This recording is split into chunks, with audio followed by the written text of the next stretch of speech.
Chers internautes, frères et sœurs, soyez le bienvenu dans votre émission Cris des familles, dans notre chaîne Déborah Fistine TV, là où vous pouvez trouver tout pour la gloire de Dieu. Et aujourd'hui, le Seigneur a voulu que je vous amène l'homme de Dieu, le pasteur Isaac, qui va nous conduire aujourd'hui pour donner la solution en tant que l'homme de Dieu, la solution à cette situation qui est vraiment très délicate, très fatale. Comme on avait vu dans l'autre émission, c'était le sujet d'une maman qui était mariée et il a eu un enfant avec son mari. Ils sont séparés. Il a pris son enfant, il est parti chez lui. Quelque temps après, bien aimé, elle a trouvé encore un deuxième homme qu'il a marié. Elle a pris son enfant, ils sont partis ensemble. Et en partant là-bas, l'homme, il avait beaucoup de l'argent, comme on avait dit. Et cet homme a gâté l'enfant, il a donné l'amour en tant qu'un père pour l'enfant. Ça a tourné d'une manière amour maintenant, ce n'est plus l'amour de père et mère, de père et l'enfant, mais l'amour au fait de couple. Et cet enfant, ils ont commencé avec son beau-père, leur relation en bas âge. L'enfant, il a commencé les études jusqu'à l'université. Il a fini ses études. Et en finissant ses études, le mari de sa maman a cherché le bonheur de l'enfant. Donc, il a cherché le travail. Et la fille a eu le travail. Il a commencé à travailler. En travaillant, il a rencontré son mari, qui sont mariés. Et en même temps, bien aimé, le père, qu'on appelle le beau-père, continue à sortir avec la fille. Et aujourd'hui, nous avons une situation qu'on cherche la solution, c'est par rapport à l'enfant, le dernier enfant de cette femme. Ce n'est pas l'enfant de son mari, mais l'enfant de son beau-père. Voilà, aujourd'hui, nous avons demandé les appels et l'homme de Dieu voulait aujourd'hui vraiment de partager avec le peuple dans notre chaîne Déborah TV. Bonjour, pasteur Isaac. Bonjour, la prophétesse Déborah. Comment ça va? Ça va bien, par la grâce de Dieu, je suis ravi. Pasteur, en tant que l'homme de Dieu, qu'est-ce que vous pouvez nous donner comme des conseils, donner cette famille la solution par rapport à cette situation? Gloire à Dieu, la prophétesse Déborah, pour cette invitation, je suis ravi. Pour partager avec le peuple de Dieu. Vous savez, lorsqu'on parle de cris de famille, le Dieu de la Bible, c'est un Dieu de famille. Vous savez, même au commencement, dans Genèse, nous allons voir que Dieu avait commencé le monde avec une famille, Adam et Ève, et cela a continué. Si nous lisons dans la Bible, nous allons voir qu'il y a toujours des familles, et Dieu a marché avec des familles. Mais bizarrement, il y a quelque chose que nous allons remarquer. Les diables cherchent souvent à attaquer des familles. Parce qu'il connaît que lorsqu'une famille est unie, lorsqu'une famille marche avec Dieu, il y aura toujours des choses merveilleuses qui vont se faire dans ces familles-là. Et c'est pour cela que les diables cherchent toujours à combattre des familles. Voyez? Alors, par rapport à cette situation, moi, je vais juste apporter une lumière aux enfants de Dieu. Amen. Parce que voir un papa, c'est-à-dire les maris de cette maman, qui va sortir avec la fille de sa femme, c'est-à-dire c'est sa fille. Ok, c'est sa fille. Parce que quand il se marie avec maman, c'est-à-dire elle accepte aussi de rester avec ses enfants. C'est-à-dire cette fille, c'est sa propre fille, c'est sa fille. Mais comment cet amour va se tourner à un amour romantique pour aller coucher avec la fille et au niveau même de faire un enfant? Il ne pouvait pas aller jusqu'à ce niveau-là, sortir avec la fille parce que c'est sa propre fille. Voyez? Et la fille, je ne sais pas quel âge que la fille avait, mais lorsque nous lisons dans la Bible, dans Lévitique chapitre 18, verset 7, vous allez remarquer, la Bible dit qu'on ne peut pas connaître la nudité de son père ou de sa mère. Ok? Si la fille était ignorante lorsqu'elle était petite, on ne sait pas. Mais s'il avait l'âge de comprendre les choses, c'est une grande malédiction. Ok, une grande malédiction dans cette famille. Et par là que je vais dire, nous devons faire une grande différence dans notre vie et faire un effort de vaincre aussi les esprits qui ont combattu, des gens qui existent avec nous. Parce que si je vais d'abord retourner, on va voir qu'il y a une malédiction dans cette famille. C'est ce que moi je peux dire. Parce que la maman avait divorcé et elle est partie chercher un autre homme. Et dans la fin de l'histoire, lorsque tu racontes l'histoire, nous allons aussi découvrir que la fille va encore se divorcer. C'est-à-dire la même chose qui avait arrivé à la maman, c'est la même chose qui va arriver à la fille. Donc il y a un esprit dans cette famille, une force de malédiction dans cette famille qui travaillait dans cette famille. Et comme il n'y avait pas le discernement, c'est-à-dire qu'il n'y avait pas la vie de prière des mamans, parce qu'on dit qu'une femme sage bâtit sa maison. C'est pour cela, jusqu'à aujourd'hui, la maman ne comprend pas qu'est-ce qui se passe. Elle est ignorante. Okay? Et pasteur, si c'est la maman, peut-être le mari, son mari, il a envoûté pour qu'il ne comprenne pas. Comment on peut savoir? Mais on peut savoir cela par une vie de prière. Mais dans tout cela, comme la maman, son esprit n'est pas encore réveillé pour comprendre des choses, toute chose maintenant va à la direction de la fille. Ok? Parce que maintenant, elle a grandi, elle comprend des choses. Elle doit faire un effort vers son cœur, ok? De parler la vérité à sa maman, ok? Parce que la Bible dit, c'est lui qui cache, ok, ses fautes, ne prospère pas. Parce que si elle a un cœur d'une fille qui aime sa mère, elle doit s'élever, aller parler avec sa maman, ok? Dire la vérité. C'est la seule solution, parce que si elle continue de garder la chose en elle-même, la maman va toujours rester ignorante. Et cependant aussi, la fille marche sous la malédiction. Mais aussi, moi, je peux dire, la fille aussi, pas peut-être, mais parce que la fille aussi, elle est tombée amoureuse de son père.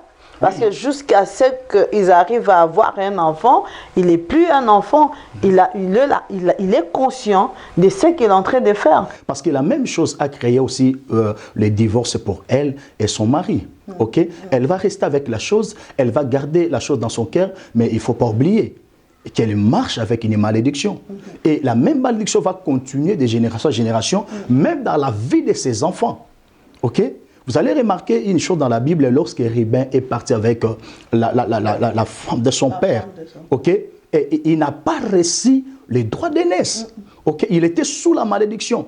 Mais et pourtant, il était le premier fils de Jacob. Il méritait la prééminence. Mais à cause d'aller connaître la nudité de la femme de son père, lorsque Jacob bénissait ses enfants, et arrivant à Juda comme était le premier fils, c'est lui qui devait, après la mort de son père, c'est lui qui devait maintenant hériter, diriger la famille. Mais il a raté cela, pourquoi? Parce qu'il est parti connaître et toucher l'interdit. Ça, ce sont des choses qui sont interdites, ok? Alors, lorsque la sœur a compris, parce qu'arrivée à un certain âge, elle a compris que ce que je suis en train de faire, c'est mauvais, ok? Mais elle continue dans la chose. C'est ça maintenant qui est mauvais. Maintenant, Dieu va aider la sœur, Dieu va aider cette famille pour que cette sœur arrive à un niveau d'ouvrir son cœur pour parler la vérité. Si elle n'arrive pas à parler à sa mère ou à son mari, elle peut trouver des hommes de Dieu. Il y a des hommes de Dieu qui peuvent l'aider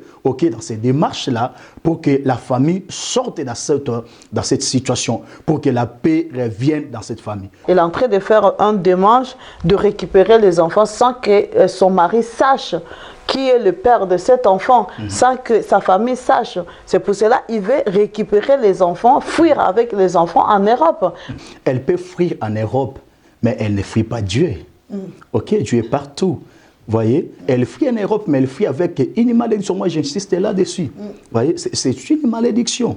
Ok, et la sœur peut fuir en Europe parce qu'elle ne veut pas être essuyée, parce qu'elle refuse la honte. Elle va rester avec la chose dans son cœur. Ok, mais ce qu'elle doit faire, elle doit confesser cela. Je sais que ce n'est pas facile. C'est la solution que nous donnons à la sœur. Elle doit confesser. Elle doit confesser parce que ça, c'est un péché. Lorsqu'elle est devenue consciente de la chose, elle doit confesser et Dieu va le pardonner. Même si les hommes vont le traiter d'une mauvaise fille parce que tu as compliqué le mariage de ta mère. Il y aura des hommes qui vont s'élever. La famille va s'élever. Son mari, tout va s'élever. Je sais qu'elle aura des problèmes avec des hommes. Mais ce que moi je vais apporter comme solution à la sœur, mieux vaut avoir des problèmes avec des hommes, mais avoir la paix avec Dieu. Amen. Ce qui compte, c'est le salut de l'âme de cette sœur. Parce que Dieu l'aime tellement. Okay? L'amour de Dieu est infini, manifeste dans la vie de cette sœur. Elle ne doit pas regarder les hommes, mais elle doit faire tout pour sauver son âme. C'est ça qui est très important. Parfois, elle n'est pas seule dans cette situation. Je sais qu'il y aura beaucoup de gens qui vont accompagner cette émission. Il y a aussi des familles pareilles, il y a aussi des hommes, des femmes qui ont connu des choses pareilles et qui ont resté avec des vérités cachées dans leur cœur. Okay? Il y a des gens qui marchent avec des grandes vérités. S'ils essayent de dire des vérités comme ça, pareil, il y aura fissure des familles. Il y aura des ruptures dans des familles, il y aura des désordres dans des familles. Mais ce que nous devons faire comme des enfants de Dieu, ce n'est pas regarder les hommes, mais regarder Dieu.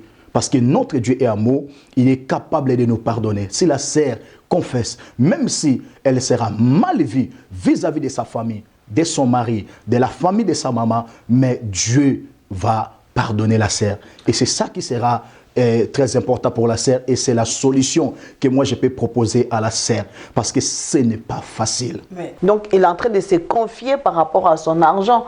Pour les gens comme ça qui voient que l'argent est plus que Dieu. Elle peut compter sur son argent, mais elle est en train de perdre son âme.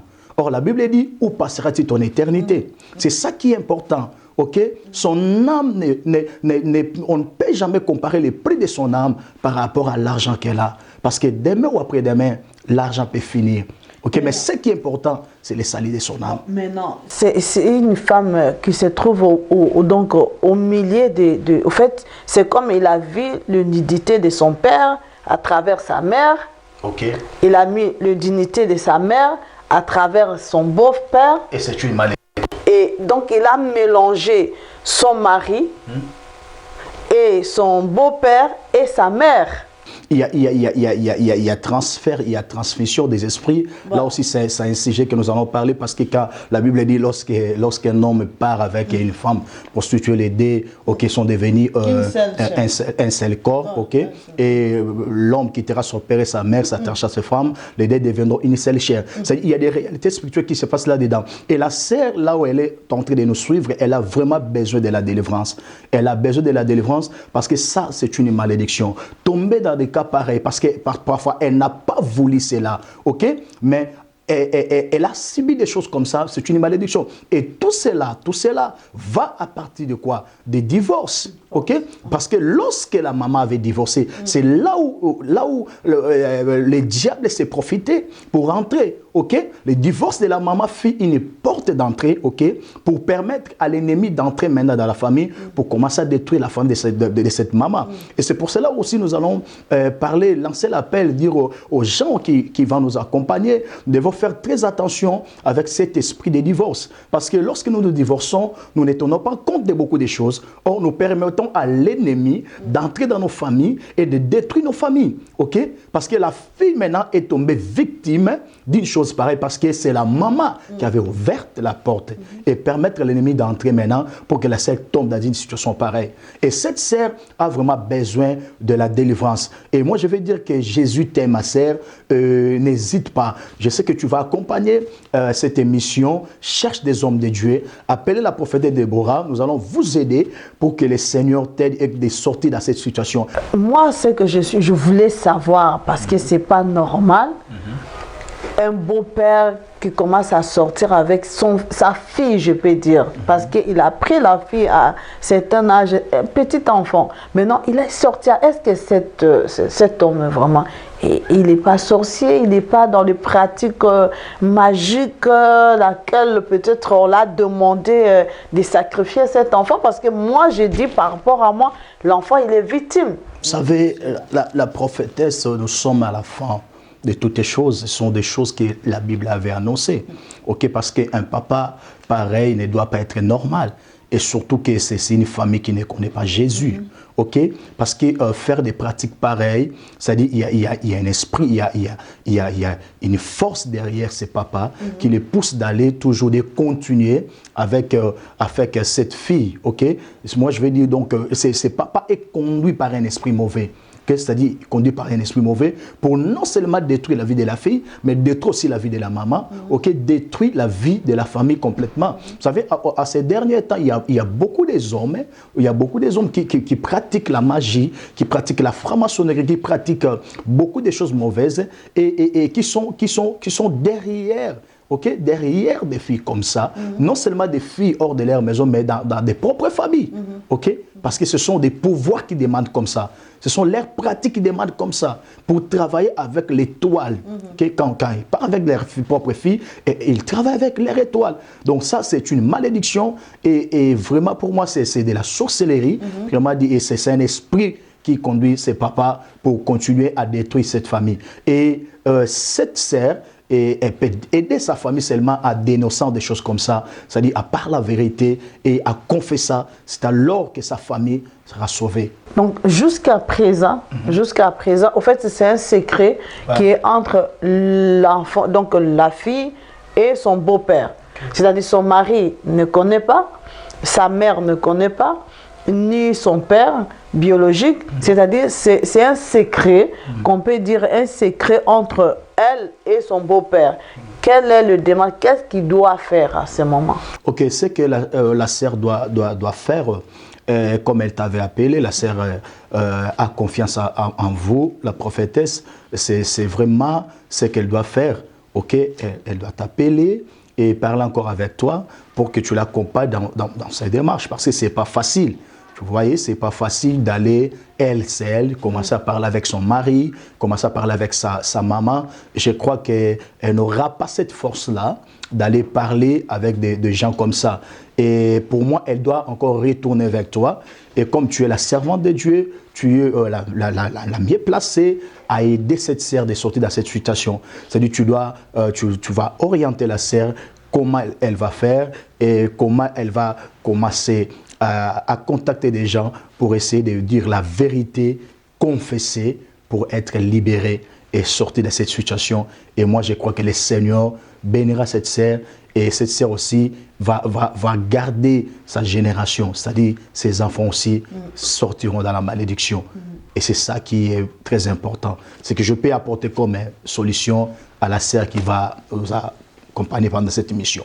Mais vous savez, pasteur, il y a beaucoup de gens qui ne croient pas à la délivrance. Et il dit quand tu reçois Christ comme Seigneur et Sauveur, tout est bon, tout est fini, tu n'as plus de lien, donc tu n'as plus rien à faire, donc tu vas continuer à prier. Donc, il peut être dans le camp des gens qui vont à l'église, mais qui croient au Seigneur Jésus-Christ comme Seigneur et Sauveur, il s'arrête là, il ne connaît pas, il ne sait pas des problèmes de lien. Le simple fait, prophétesse, de recevoir Jésus-Christ dans sa vie comme Seigneur et Sauveur, c'est une grande délivrance. Ok? Parce que la Bible dit, si quelqu'un est en Christ, ok? En Christ, c'est comme un lien, ok? Une parcelle de sécurité, ok? De protection. C'est très important, il ne faut pas oublier cela. Et la Bible même dit qu'il n'y a plus de condamnation pour ceux qui sont en Jésus-Christ. Ok? C'est-à-dire, quand on accepte Jésus, déjà, c'est une délivrance. Ok? Parce que la Bible même dit que l'acte et l'ordonnance qui nous condamnaient étaient cloués à la croix avec Jésus.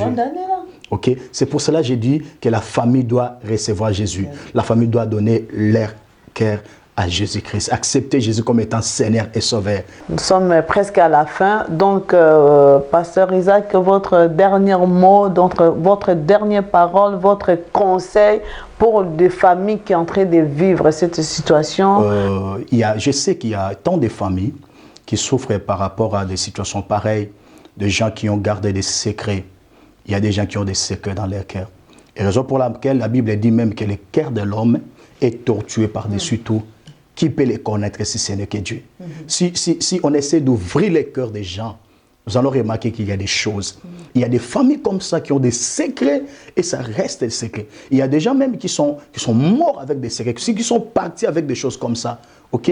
Et ce que moi je vais apporter à toutes les familles qui vont nous accompagner, parce que nous sommes en train de parler sur les cris des familles, parce que Dieu dans la Bible a toujours écouté les cris des familles. Ok? La famille d'Israël, Dieu avait écouté leurs cris. Lorsqu'ils étaient en captivité, lorsqu'ils ont crié à l'Éternel, Dieu avait écouté leurs cris. Et des familles comme ça, qui traversent des moments comme ça, qui ont des secrets et impossible de parler, de partager avec des gens, la seule chose, il faut crier à Dieu. Il faut crier à Dieu parce que c'est seul Dieu qui a la solution pour nos problèmes. Et il ne faut pas garder la chose et mourir avec la chose. Si c'est une famille qui connaît Dieu, je sais que c'est une famille qui va confesser. Mais si c'est une famille qui ne connaît pas Dieu, la Bible dit, venez à moi. Vous tous qui êtes fatigués, chargés, je vous donnerai des repos. Des familles doivent chercher la face de Dieu, doivent chercher Jésus pour être délivrés. Et la Bible, je vais conclure, la Bible dit dans Proverbe chapitre 28, verset 13, que celui qui cache ses transgressions ne prospère point. Ok? Mais celui qui les avoue et les délaisse obtient miséricorde. C'est-à-dire, ce qui est important, ce n'est pas cacher ce qui est en toi. Tant que tu vas cacher cette vérité-là, tu vas cacher, bien-aimé, ces secrets-là, que tu vois que si tu les dis, ça va tuer les gens, tu ne vas pas prospérer. Tu ne vas pas prospérer. Et raison pour laquelle il y a beaucoup de gens aujourd'hui qui travaillent. Beaucoup de gens cherchent des enfants, ils n'arrivent pas à faire des enfants. Cherchent du boulot, n'arrivent pas. Il n'y a pas la paix, il y a toujours des confusions dans la maison. Il y a des maladies compliquées. Il y a des gens qui sont en train de connaître des morts subites. Pourquoi? Parce qu'il y a des secrets que vous avez gardés dans la famille, que vous n'avez jamais partagé avec des gens. Et la Bible dit, c'est lui qui cache cette transgression, ne prospère point. Laisse que Dieu vous bénisse à partir de cette émission. Au nom de Jésus de Nazareth. Amen. Le Dieu seul qui peut donner la solution. Donc quand vous avez des problèmes, criez à Dieu. Quand vous criez à Dieu, c'est lui qui attend les cris de la famille, comme a dit le pasteur Isaac. Donc le Seigneur vous bénisse. Vous êtes nombreux et vous êtes en train de nous écrire par rapport à ces sujets. Nous sommes dans votre écoute. Nous attendons votre réaction et nous sommes ici à Paris sur notre YouTube Deborah Fistine TV. Nous sommes à Kinshasa, donc RDC. Ceux qui sont en Afrique, si vous voulez, même partout là où vous êtes, si vous voulez que la télé, la chaîne Deborah vient pour filmer votre croisade, votre séminaire, à l'église, le baptême, le mariage, nous sommes là, même ici en France. Donc le numéro en train de s'afficher sur votre écran. Appelez-vous, appelez-nous, n'importe quelle heure, nous sommes à votre écoute. Et les gens qui ont des sujets comme ça, nous sommes là pour vous, on est dans votre écoute. Les gens qui ont des problèmes de soutien, qui veulent le soutien, qui veulent des prières, le pasteur il est là pour vous soutenir, nous aussi. Donc appelez-nous, quelle que soit la situation, quel que soit le problème, ne vois pas que ton problème est plus grand que les autres. Amen. À Dieu, tout est possible. Amen. Le Dieu que je sers, le Dieu de pasteur Isaac, c'est un Dieu qui n'échoue jamais. C'est un Dieu puissant. Notre Dieu est capable de restaurer la famille parce que nous sommes là pour la famille, pour la gloire de Dieu. Amen. Que le Seigneur vous bénisse. Amen. Bye.